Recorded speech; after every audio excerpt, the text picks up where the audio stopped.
Hello दोस्तों, welcome to the GS Central again. हाँ, हमारा जो लास्ट वीडियो था वो रिलेटेड था पॉलिटिकल पार्टी जो भी फॉर्म हुई थी मॉडर्न इंडिया में, स्पेशली इंडियन नेशनल कांग्रेस हो, इंडिया लीग हो, ब्रिटिश इंडियन एसोसिएशन हो, ये सारी की सारी। तो हमारा जो अगला प्रश्न है, लास्ट वीडियो से जो नेक्स्ट प्रश्न है वो है, ये अरेंज करना हमको जो पॉलिटिकल पार्टीज थी वो कौन से कालखंड में बनी थी, कौन से उनको क्रोनोलॉजी में बेसिकली बताना है आपको। ठीक है, तो आप बात करोगे ब्रिटिश इंडिया एसोसिएशन की, तो ये कब बना था? आपका 1851 में बना था कि नहीं बना था? दादा भाई, ये अपना राधाकांत देव जी, देवेंद्रनाथ टैगोर जी, इन सबने मिलकर बनाया था। अगर बॉम्बे प्रेसिडेंसी एसोसिएशन की बात करोगे तो ये 1884 में बना था। ये बनाया था आपका बदरुद्दीन तैयब जी ने, फिरोज शाह मेहता जी ने, के टी तलांग जी ने। अगर बात करोगे ईस्ट इंडिया एसोसिएशन की, ठीक है, तो ईस्ट इंडिया एसोसिएशन 1866 में किसने बनाया? दादा भाई नौरोजी ने बनाया था। अगर बात करोगे पूना सार्वजनिक सभा, ये 1870 में बना था, तो ये किसने बनाया था? एम जी रनाडे ने और एम जी जोशी जी ने। तो आप लगा लो, तो सबसे पहले कौन सा आएगा? सबसे पहले तो एक ही आएगा, है ना। सबसे पहले तो एक ही आएगा, एक आएगा, उसके बाद तीन आएगा, उसके बाद चार आएगा, उसके बाद दो आएगा। तो केवल यही सही है, option number A is the right answer, है ना। Option A is the right answer.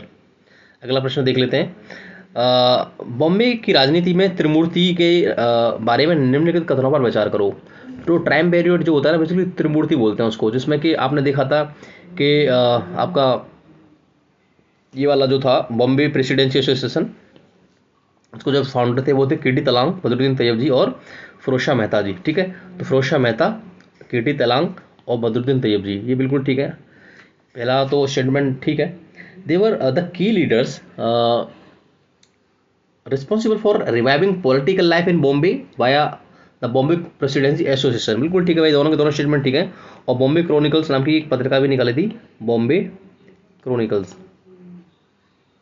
ठीक है, बॉम्बे क्रॉनिकल्स। तो दोनों के दोनों स्टेटमेंट यहाँ पर ठीक हो जाते हैं, दोनों के दोनों स्टेटमेंट यहाँ पर ठीक हो जाते हैं। तो हिंदी इंग्लिश में दोनों में देखो, आपको एक्सप्लेनेशन इसका दे रखा है, जो आपको अच्छा लगे आप उसको फॉलो कर सकते हैं, और जल्दी से जल्दी हम अपने टेलीग्राम चैनल पर इसको डाल देंगे पीडीएफ को। ठीक है, इन तीन उच्च शिक्षित वकीलों ने पश्चिमी भारत में राष्ट्रवादी भावनाओं का नेतृत्व किया और बाद में उन्होंने अपने प्रयासों से कांग्रेस को एकीकृत किया बेसिकली। ठीक है, तो जहाँ तक बदरुद्दीन तैयब की बात करोगे तो ये थर्ड प्रेसिडेंट थे इंडियन नेशनल कांग्रेस के, और पहले मुस्लिम प्रेसिडेंट थे इंडियन नेशनल कांग्रेस के, और बाद में फिरोज शाह मेहता जी भी बने थे, ठीक है, इंडियन नेशनल कांग्रेस के प्रेसिडेंट। ओके, अगला प्रश्न है, which pre Congress political association submitted a petition to the British parliament in 1852 demanding the reduction of salaries of higher officials. जैसा कि इंडियन नेशनल कांग्रेस का जो फॉर्मेशन हुआ था बेसिकली, तो उन्होंने बहुत सारे मुद्दे बनाए थे, दिए थे अंग्रेजों के खिलाफ। अगर बात करोगे तो जब इंडियन नेशनल कांग्रेस का फॉर्मेशन हुआ था, तो वहाँ पर जो राजा था, जो सरकार थी ब्रिटेन में, उनको लगा कि यार ऐसा ना हो जाए कि ये कहीं 1857 की तरह कुछ इस तरह का मुद्दा बन जाए और बहुत हमें परेशानी झेलनी पड़े। तो उन्होंने लॉर्ड डफरिन को बोला भी था कि ये क्या है, तो वो बोलते थे कि it's nothing just the group of the some intellectual Brahmins and all that. तो उनको लगता था कि ये रविश है इंटरनेशनल कांग्रेस, लेकिन उनको पता नहीं था बाद में वो इतना ज़्यादा एक जाजेंटिक वे में मूवमेंट करेगी और अंग्रेजों का नाश करके छोड़ेगी, तो बाद में उसने किया भी था। ठीक है, तो अगर आप बात करोगे, देखो प्री कांग्रेस के बारे, कांग्रेस 1885 में बनी थी, और उससे पहले जो पार्टी बनी थी हमें उससे रिलेटेड देखना है। तो भाई ब्रिटिश इंडिया एसोसिएशन में जो बनी थी वो 1851 में बनी थी, है ना। और लैंड होल्डर सोसाइटी 1839 में बनी थी। इंडिया ईस्ट इंडिया एसोसिएशन 1866 में बनी थी। और इंडियन एसोसिएशन कब बनी थी? ये बनी थी आपकी 1876 में। ठीक है, तो अगर आप बात करोगे 1851 1852 में जो बनी थी आपकी ये जो ब्रिटिश इंडिया एसोसिएशन है, ये बेसिकली इसका सही आंसर हो जाएगा। और इन्होंने ही डिमांड करी थी कि जो एग्जीक्यूटिव है उसको जुडिशरी से अलग करना चाहिए, और जो ब्रिटिश में जो हायर ऑफिसर्स उनको बहुत सारी सैलरी मिलती है, भारत के जो लोग हैं, भारत के लोग जो टैक्स देते हैं, जो कमाते हैं, उनका सैलरी आप उनको क्यों दे रहे हो, और बहुत ज़्यादा सैलरी क्यों दे रहे हो, ये सारी की सारी डिमांड थी। ठीक है, तो पहला ऑप्शन इसका सही आंसर हो जाएगा। अगला प्रश्न है, consider the following statement about the role of regional association before the 1885। तो कांग्रेस का जो गठन हुआ था 1885 में हुआ था, उससे पहले जो भी पार्टियां बनी, जो भी रीजनल एक एजुकेशनल स्प्रेड चल रहा था टुवर्ड्स द इंडियन फ्रीडम या फिर लोगों को जागरूक किया जा रहा था भारत के लिए, भारत की अच्छी उस व्यवस्था के लिए। ठीक है, तो पहला जो स्टेटमेंट है, they were largely centred about the presidency like Calcutta, Bombay and Madras. बिल्कुल ठीक है कि आप देखोगे जितने भी पहले के जो एसोसिएशन है, जहाँ वो देखोगे लैंड होल्डर सोसाइटी हो, ब्रिटिश इंडिया एसोसिएशन हो, है ना, ये सारे के सारे, चाहे मद्रास प्रेसिडेंसी वाला वो हो, नेटिव प्रेसिडेंसी 1852 में, तो ये कहाँ बन रहे थे, क्या तो कलकत्ता में बन रहे थे या बॉम्बे में बन रहे थे, या 1852 में उन्होंने बनाया था बॉम्बे एसोसिएशन, दादा भाई नौरोजी ने, ये तीनों के तीनों इन्हीं जगहों पर बन रहे थे बेसिकली। ठीक है, तो जो एक मास तक जो बात पहुँचनी थी वो पहुँच नहीं पा रही थी, क्योंकि और भी नॉर्दर्न इंडिया में हो जो अलग अलग शहर हैं या गाँव हैं, वहाँ तक के कनेक्ट नहीं कर पा रहे थे उस तरीके से। तो अगर बात करोगे, दूसरा स्टेटमेंट देख लेते हैं, they lacked a well defined pan India structural coordination until the international association took steps. बिल्कुल ठीक है, दोनों के दोनों स्टेप्स यहाँ पर ठीक है, दोनों के दोनों स्टेटमेंट्स बेसिकली कि ये मोस्टली या तो ये बनाते थे, जैसे इंडियन जो मद्रास नेटिव एसोसिएशन थी, वो एलीट क्लास के लोग हैं, जो पैसे वाले लोग हैं, जो सेठ हैं, पढ़े लिखे हैं, एजुकेशनिस्ट हैं, वही सब इसको फॉर्म करते थे बेसिकली। और वो गांव के लोगों से कनेक्ट नहीं कर पाते थे, पिछले पैन इंडिया इसका स्प्रेड नहीं हो पा रहा था। ठीक है, जो मूवमेंट थे, जो भी एक नेशनलिज्म की जो भावना थी, वो गांव लेवल तक नहीं पहुंच पा रही थी। दोनों के दोनों स्टेटमेंट यहाँ पर ठीक हो जाते हैं। Option number C is the right answer. अगला प्रश्न देख लेते हैं, who among the following was the founder of the Madras Mahajan Sabha. तो मद्रास महाजन सभा की जो स्थापना हुई थी 1884 में हुई थी, इसके जो फाउंडर थे वो कौन कौन थे भाई? पी आनंद चार्लू थे, बिल्कुल ठीक है। एम वीर राघवाचार्य थे, बिल्कुल ठीक है। जी सुब्रमण्यम अय्यर थे, बिल्कुल ठीक है। ये तीनों के तीनों यहाँ पे ठीक है। तो option number D will be the right answer. ठीक है, अगर बात करोगे, ये इन दोनों ने द हिंदू भी बनाया था, द हिंदू बनाया था न्यूज़पेपर, जो आजकल आप इंग्लिश में पढ़ते हो, 1878 में बनाया था। ठीक है, वर्नाकुलर प्रेस एक्ट जब आया था बेसिकली इंग्लिश में ही था। और अगर बात करोगे सुब्रमण्यम अय्यर जी की, तो उन्होंने स्वदेश मित्रम बनाया था, स्वदेश मित्रम, स्वदेश एक जर्नल, एक न्यूज़ पेपर बनाया था, स्वदेश मित्रम। ठीक है, बेसिकली क्या था, ये तमिल वो था, तमिल न्यूज़पेपर था बेसिकली। ठीक है, तो तीनों के तीनों यहाँ पे सही हैं। अगला प्रश्न देख लेते हैं। अगला प्रश्न है, consider the following statements regarding the Bengal British India society. तो जो British Bengal British India society थी, इसके बारे में हम देख लेते हैं। तो it was form under the leadership of George Thomson, बिल्कुल ठीक है। जॉर्ज थॉम्सन जो थे बेसिकली ये राजा राममोहन राय से भी जुड़े हुए थे बेसिकली। ठीक है, it advocated for the welfare of all classes of people unlike the land holder society. तो अगर 26 की बात करोगे तो दोनों के दोनों ठीक है, तो सभी क्लास के लिए बात करते थे। जैसे आपकी जो जमींदारी एसोसिएशन थी, वो बेसिकली लैंड लॉर्ड्स के बारे में ज़्यादातर बात किया करती थी। दोनों के दोनों स्टेटमेंट यहाँ पर ठीक हो जाते हैं। तो option number C will be the right answer, option number C will be the right answer. अगला प्रश्न देख लेते हैं, भारतीय राष्ट्रीय कांग्रेस के संदर्भ में प्रारंभिक नाम इंडियन नेशनल यूनियन को बदलकर भारतीय राष्ट्रीय कांग्रेस नाम किसने प्रस्तावित किया था? तो अगर आप देखोगे तो भाई ये आपका जो प्रस्तावित किया था वो क्या था, आपके the grand old man of India, दादा भाई नौरोजी ने। ठीक है, दादा भाई नौरोजी इसका सही आंसर है, जो कि सबसे पहले पर कैपिटा इनकम देने वाले व्यक्ति थे। और अगर बात करोगे जो ड्रेन ऑफ वेल्थ नाम की जो किताब इन्होंने लिखी थी, और ये 1886 में प्रेसिडेंट रहे इंटरनेशनल कांग्रेस के। ठीक है, आईएनसी प्रेसिडेंट कब कब रहे? 1886 में रहे, उसके बाद 1893 में रहे, उसके बाद 1906 में रहे। ठीक है, बनारस में 1905 में रहे थे अपना गोपाल कृष्ण गोखले। उसके बाद 1906 में जब एक्सट्रीमिस्ट और मॉडरेट्स के बीच में चल रहा था कि कौन बनेगा प्रेसिडेंट, बाल गंगाधर तिलक को बनाना चाहते थे जो एक्सट्रीमिस्ट थे, लेकिन वो लोग नहीं चाहते थे कि बाल गंगाधर तिलक न बने, तो उसके चलते दादा भाई नौरोजी को बना दिया और बात ही खत्म हो गई, क्योंकि दादा भाई नौरोजी का विरोध कोई नहीं कर सकता था, इतना ज़्यादा अच्छे आदमी थे। ठीक है, अगला प्रश्न देख लेते हैं। आईएनसी के गठन के संबंध में तर्क चालक सिद्धांत यानी लाइटिंग कंडक्टर थ्योरी के बारे में निम्नलिखित कथनों पर विचार करो। बेसिकली लाइटिंग कंडक्टर था क्या, हम पढ़ लेंगे। उसमें ये था कि भाई इंडियन नेशनल कांग्रेस जब बनी थी, तो उससे पहले जो भी पार्टियां बन रही थी, जैसे इंडियन लीग हो, ईस्ट इंडिया एसोसिएशन हो, नेशनल एसोसिएशन हो, जो भी पार्टियां बन रही थी, उसमें क्या है कि ब्रिटेन के जो लोग थे, जो अंग्रेज थे भारत में जो राज कर रहे थे, वो उसका विरोध क्या करते थे और बेसिकली कहीं ना कहीं उसको क्रश करने की कोशिश करते थे कि ये इसको क्रश कर दिया जाए ताकि ये ऊपर न उठ सके। तो उस तरीके से इंडियन नेशनल कांग्रेस का फॉर्मेशन ए ओ ह्यूम ने किया था। तो वो क्योंकि अंग्रेज थे, आईसीएस रह चुके थे और 1857 की क्रांति में उनकी जो ड्यूटी थी वो इटावा उत्तर प्रदेश में एक जिला पड़ता है वहाँ पे थी बेसिकली। तो गोपाल कृष्ण गोखले जी का ये कहना था कि अगर ओयो हुम ने अगर ये इंडियन नेशनल कांग्रेस की स्थापना न की होती तो ये अंग्रेज इसको नहीं चलने देते, ठीक है, इसको फॉर्म नहीं होने देते। तो एक तरीके से जो एओ ह्यूम थे उन्होंने लाइटिंग कंडक्टर की तरह काम करा, कैटलिस्ट की तरह काम करा। जैसे कोई रिएक्शन होती है, जैसे कोई वनस्पति घी बनाया जाता है तो उसमें निकल और हाइड्रोजन का वो करते हैं, कैटलिस्ट के तौर पर यूज़ करते हैं, ठीक है। तो उसी तरीके से गोपाल कृष्ण गोखले ने इसको फॉरवर्ड किया था, बिल्कुल ठीक है, उन्होंने प्रतिपादित किया था इसको। और ये था कि it states that the Indian leaders used A O Hume as a catalyst और lighting conductor to avoid the British official suppression. बिल्कुल ठीक है भाई, दोनों के दोनों स्टेटमेंट ठीक है, दोनों के दोनों स्टेटमेंट ठीक है। Option number C is the right answer, option number C is the right answer. अगला देख लेते हैं। वाई डिड सुरेंद्रनाथ बैनर्जी 1885 में भारतीय राष्ट्रीय कांग्रेस के पहले सत्र में शामिल होने से क्यों विफल रहे? तो भाई आपको पता है कि उन्होंने इंडियन नेशनल कॉन्फ्रेंस जो बनाई थी कलकत्ता में, उसका ये क्या कर रहे थे, उसकी अध्यक्षता कर रहे थे। ये हुआ था कलकत्ता में और ये हुआ था बॉम्बे में। कहाँ हुआ था? बॉम्बे में। WC बैनर्जी इसके कौन थे? प्रेसिडेंट थे पहले। तो इसके चलते उसको अटेंड नहीं कर पाए थे, इसके चलते वो उसको अटेंड नहीं कर पाए थे, ठीक है। तो option number B will be the right answer,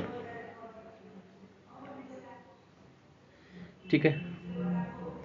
अगला प्रश्न देख लेते हैं। जनता के प्रति प्रारंभिक राष्ट्रवादी दृष्टिकोण के बारे में निम्नलिखित कथनों पर विचार करो, ठीक है, विचार कर लेते हैं। Most pre Congress organisations and early Congress leaders were elite and they did not involve mass mobilisation. बिल्कुल ठीक है भाई, मैंने बोला कि 1915 में जब गांधी जी पूरी तरीके से भारत में आ गए थे जनवरी में, उसके बाद उन्होंने जो मूवमेंट चलाया वो काबिल तारीफ है, प्रेज वर्दी है, क्योंकि उन्होंने जनता से कनेक्ट किया, जनता की तरह वो गांव में गए, वही कपड़े पहन के। क्योंकि आप बात करोगे, इमेजिनेशन करोगे 1915 में भारत की क्या स्थिति हो रही होगी, कितना प्रोडक्शन होता हुआ अनाज का, कितना बुरा हाल अंग्रेजों ने कर रखा था। तो गांधी जी ने एक बहुत ज़्यादा मास मूवमेंट चलाए, लोगों से कनेक्ट किया, लोगों के बीच में गए उन जैसा बन के। लेकिन जो पहले के ये थे, जितने भी जमींदारी एसोसिएशन के या फिर लैंड होल्डर सोसाइटी के जो लोग थे, या ये थे एलिट क्लास के लोग थे, पढ़े लिखे थे, ज़्यादातर बाहर से पढ़े हुए थे ये लोग, दिखने में ही लगते थे ये भारतीय, बाकी अंदर से एक तरीके से कहीं ना कहीं अंग्रेज जैसे इनके अंदर वो थी, एक एलिट क्लास की। गांव में जाएंगे तो ऐसा बोला जाता था कि ये जितने भी वो लोग थे शुरुआती, ये गांव में, क्योंकि उस टाइम कार तो थी नहीं, रथ वथ का पता नहीं यूज करते थे कि नहीं करते थे, बट ये पालकी में बैठ के जाया करते थे। जैसे कोई आ रहा है तो गांव वालों को लगता था कोई राजा महाराजा आया है, कोई बहुत बड़ा अधिकारी आया है, तो वहाँ जाने से डरते थे, उनको लगता था आएंगे हमको सप्रेशन करेंगे। इसलिए गाँव में ये लोग पैन इंडिया, ये लोग ज़्यादा उन्हें कनेक्ट नहीं कर पाए, ठीक है। तो पहला आंसर, पहला जो स्टेटमेंट है वो बिल्कुल ठीक है। अगला देख लेते हैं। They believe that political consciousness needed to be generated among the educated classes first. उनको लगता था कि पहले हम गांव वालों को समझाएंगे, उनको समझ में नहीं आएगा, वो पढ़े लिखे नहीं है, तो इससे पहले सबसे पहले हमको ऊपर जो हायरार्किकल जो सोसाइटी है, ऊपर एजुकेशन उनको फैलाओ, उनको स्प्रेड करो, उनको नॉलेज दो, उसके बाद ये गाँव तक पहुँचेंगे। लेकिन गांधी जी ने इसका उल्टा किया बेसिकली, अगर देखोगे तो आप, तो गांधी जी ने गाँव लेवल से शुरू करा, चंपारण गए, वो खेड़ा सत्याग्रह किया, पूरा भारत भ्रमण किया उन्होंने 1916 के आसपास। तो भारत का हालत दिखा गांव की स्थिति तो बहुत ज़्यादा बदतर है, गांव में ना शिक्षा है, ना खाना है, ना पीना है, ठीक है। तो दोनों के दोनों स्टेटमेंट यहाँ पर ठीक हो जाते हैं। तो option number C will be the right answer, option number C will be the right answer. ज़्यादातर क्या था कि प्रारंभिक चरणों में जो थे धनी पेशेवर वकील थे, जमींदार थे, इन सब का वर्चस्व था, है ना। तो वो लोग अच्छे कपड़े पहनते थे, अच्छा उनके पास रहन सहन था, घोड़ा गाड़ी था। तो गांव में जाएंगे तो लोगों को क्या ही लगेगा, है ना, लोगों को लगेगा कि यार ये तो पैसे वाले लोग हैं, है ना, ठीक है। तो अगला प्रश्न देख लेते हैं।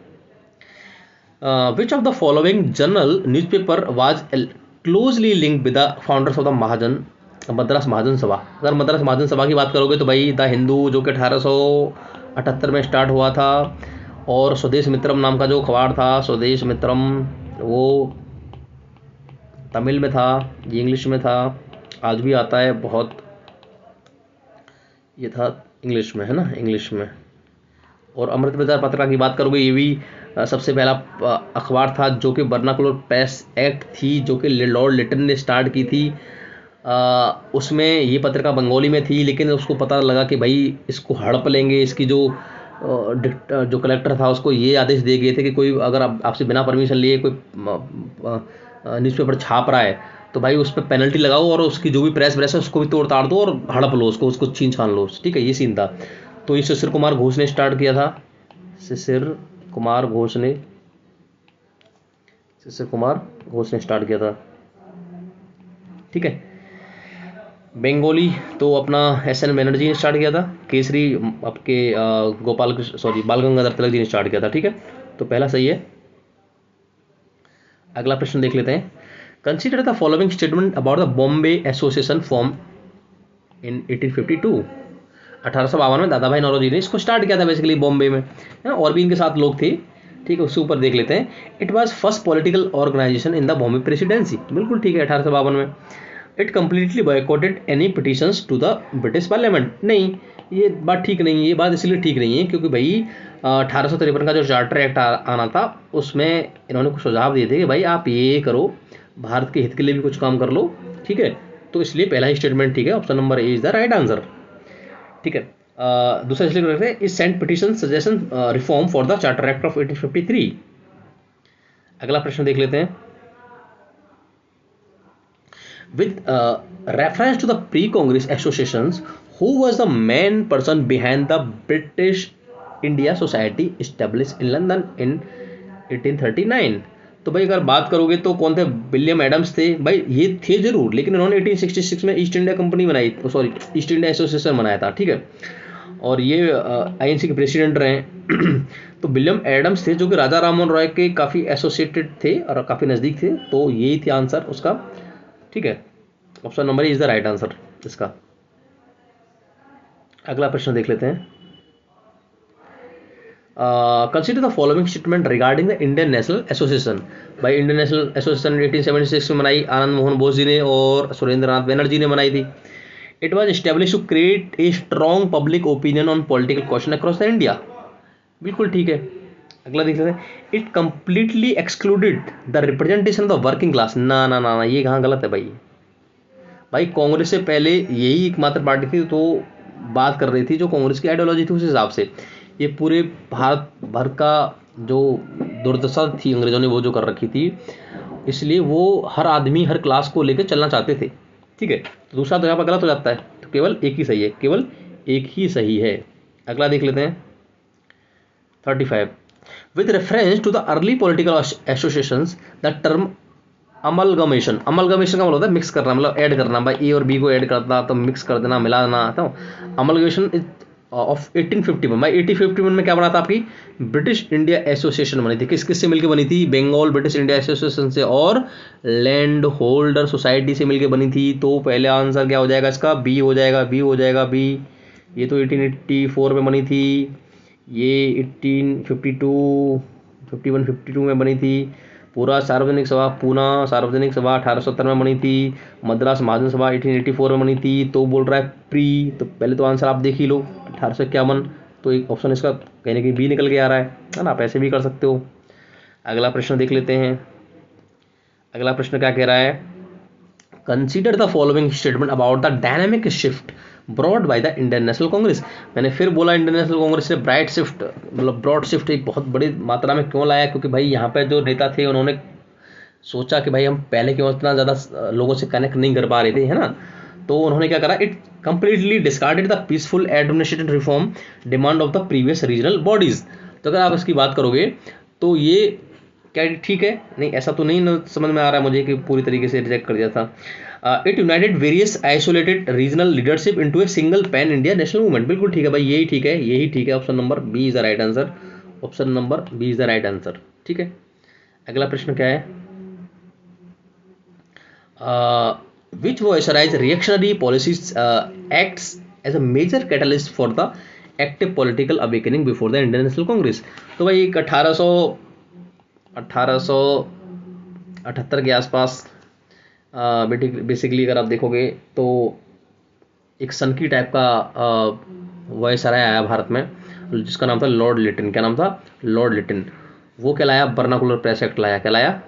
बर्नाकुलर प्रेस एक्ट लाया। उसमें ये था कि भाई आप कुछ भी अखबार में नहीं छाप सकते अंग्रेजों के खिलाफ, अगर अंग्रेजों के खिलाफ भी या नहीं भी, तो आपको पहले उनसे परमिशन लेनी पड़ेगी, है ना। और रीजनल पेपर में, क्योंकि लोग समझते थे अंग्रेजी, उन्हें समझते नहीं थे, तो इसलिए खासतौर पर उसका जो टारगेट था कि वो रीजनल जो न्यूज़पेपर है, जो लोग थोड़ा बहुत पढ़ भी पाते हैं, तो उन पर पहले टारगेट किया जाए, ठीक है। तो वर्नाकुलर एक्ट लाया ये 1878 में। फिर उसके बाद ये आर्म्स एक्ट लाया। क्या लाया? आर्म्स एक्ट लाया कि बिना लाइसेंस के भाई आप लोग नहीं रख सकते। आर्म्स एक्ट लाया 1878 में कि बिना लाइसेंस के आप कोई भी वेपन नहीं रख सकते हो, ठीक है, आपको लाइसेंस लेना पड़ेगा। उनको उसको डर था कि भाई लोग बंदूक रख लेंगे, हथियार रख लेंगे, तो हो सकता है वो अंग्रेजों के खिलाफ ही यूज़ कर लें, इसलिए उसने एक पॉलिसी ला दी कि आपको लाइसेंस बनवाना होगा। उससे पहले ये मूर्ख था, वो फॉरवर्ड पॉलिसी लेके आया था, वहाँ पर भी नुकसान करवा चुका था अपना अफ़गानिस्तान में। सेकेंड जो वॉर हुआ था अफगानिस्तान, एंग्लो सब अफगानिस्तान हुआ, उसी के टाइम में हुआ था, ठीक है। तो फॉरवर्ड पॉलिसी लाया था अंग्रेजों अफगानिस्तान के लिए, फॉरवर्ड पॉलिसी, जिसमें पहले वाले जो वॉर हुआ था उसमें बहुत सारा नुकसान हो गया था, है ना। और अगर आप बात करोगे तो फमैन जो आया हुआ था, स्टार्ची कमीशन जो बना था बंगाल में और उड़ीसा वाला जो रीजन है, वहाँ पे फमैन आया हुआ था, बहुत ज़्यादा दिक्कत थी खाने पीने की, अनाज की, तो ये पता नहीं क्या क्या लेके आ रहा था। तो लॉर्ड लिटिन था, इससे परेशान होके जो भी लोग थे इस टाइम, उन्होंने सोचा कि क्यों ना पूरे देश भर में राष्ट्रवाद की एक फीलिंग जगाई जाए और अंग्रेज़ों को भगाया जाए, ठीक है। तो धीरे धीरे उस टाइम से ये राष्ट्रवाद की भावना बड़े लेवल पर धीरे धीरे स्प्रेड होना शुरू हो गई थी, ठीक है। अगला प्रश्न देख लेते हैं। Consider the following statement about the characters of the land holder society. तो भाई लैंड होल्डर सोसाइटी के क्या क्या थे character? It was heavily protective of the permanent settlement provision in Bengal, basically वहीं पे था ये, है ना। तो पहला स्टेटमेंट ठीक है। It launch a national wide mass comparing, नहीं, इन्होंने ऐसा नहीं किया। अगर इन्होंने ऐसा किया होता तो शायद कुछ और स्थिति होती, तो केवल एक ही ठीक है, ऑप्शन नंबर ए। अगला प्रश्न देख लेते हैं। Who among the following was the first president of Indian National Congress? भाई WC बैनर्जी पहले थे। WC Banerjee 1885 Bombay session, Gokul Ram college करके था कुछ, वहाँ पे इसका सेशन हुआ था, 72 डेलीगेट्स आए थे, ठीक है, ठीक है। और अगर बात करूँ 1886 की, तो इसमें ज़्यादा भाई नौरोजी। 1887 में Badruddin Tyabji was the first Muslim and वो प्रेसिडेंट थे। और 1888 इलाहाबाद सेशन जॉर्ज यूल, ठीक है। ये सारे के सारे आपके इंडियन नेशनल कांग्रेस के प्रेसिडेंट रहे हैं। ओके, अगर बात करोगे आप, आज का ये लास्ट क्वेश्चन है hopefully. Consider the following statement regarding the continuous growth of political association from 1838 to 1885, ठीक है। तो देख लेते हैं क्या बोल रहा है। It focus involve from narrow class interest like landlord to broader national administrative reform. भाई बिल्कुल ठीक है, मैं इसको कई बार आपको दोहरा चुका हूँ, फिर दोहरा दे रहा हूँ कि जो इंडियन नेशनल कांग्रेस से पहले जितने भी पॉलिटिकल पार्टीज थी, वो ज़्यादातर वकील थे, बड़े बड़े लैंडलॉर्ड्स थे, जमींदार लोग थे, तो जनता से उतना कनेक्ट नहीं कर पाते थे। जब वो जाते थे जनता के बीच में, उस टाइम तो सोचो क्या स्थिति रही होगी, खाने पीने के लिए अनाज नहीं था, पहनने के लिए इतने अच्छे कपड़े नहीं होंगे, धोती लुंगी में लोग घूमते होंगे, तो उनके पास जब कोई अच्छे कपड़े पहन के कोई आ रहा है, उनको पालकी में उठा के लोग ला रहे हैं, तो उनको लगता होगा गाँव वालों को पता नहीं कौन आ गया, राजा महाराजा, उसको देख के वो लोग भाग जाते होंगे, उनको वो क्या ही समझाएंगे, ठीक है। इसलिए गांधी जी ने उन लोगों की तरह काम, जो आम आदमी उसकी तरह रहना सीखा और भारत को एक नई दिशा दी, ठीक है। तो दूसरा है the methods remained strictly constitutional, preparing the ground for the organise national movement. तो दोनों के दोनों स्टेटमेंट यहाँ पर ठीक हो जाते हैं, दोनों के दोनों स्टेटमेंट यहाँ पर ठीक हो जाते हैं। इंडियन नेशनल कांग्रेस ने बहुत हद तक ये सारे काम किए थे, तो दोनों के दोनों स्टेटमेंट ठीक है, option number B is the right answer. तो थैंक यू वेरी मच। आपको हमारे वीडियो अगर अच्छे लग रहे हैं तो प्लीज़ लाइक करें, शेयर करें, सब्सक्राइब करें। हम और भी वीडियो लाएंगे, हमें मोटिवेशन मिलता है सबसे। Thank you.